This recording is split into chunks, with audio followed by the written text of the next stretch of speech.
আমার জন্য আজকে বাবা এইভাবে অপমানিত হলো, সবার সামনে এভাবে থাপ্পড় মারলো। যে মানুষটাকে আমি বিশ্বাস করে নিজের ভাই বানাইলাম, সে আমার নকল টাকা দিয়ে এইভাবে ধোকা দিল। আমার কপালটাই খারাপ। না, আমি এই জীবনে এসব এসব কিভাবে হলো? যতক্ষণ না পর্যন্ত আমার বোনের জীবন ফেরত পাবো ততক্ষণ পর্যন্ত আমি এই ব্যাংকেই থাকবো। স্যার আসলে স্যার স্যার এক কাজ করি, আমরা আপনার টাকা চেঞ্জ করে দিই স্যার, খুব দ্রুত। স্যার এই, টাকা চেঞ্জ করলে কি এই মেয়ের জীবন ফেরত পাবো? টাকা চেঞ্জ করলে কি এই মেয়ের সম্মান ফেরত পাবো? এই, আমার কাছে কি টাকা নাই? আমি এখানে টাকার জন্য আসছি। ঠিক তা না স্যার, কিন্তু কি করবেন স্যার, এই সমাজের মানুষের জন্যই আপনার বোনটা মারা গেল স্যার।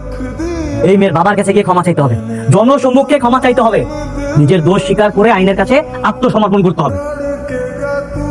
স্যার কি বলছেন স্যার? স্যার আপনি কি জানেন স্যার এই ব্যাংকের মালিককে? কে?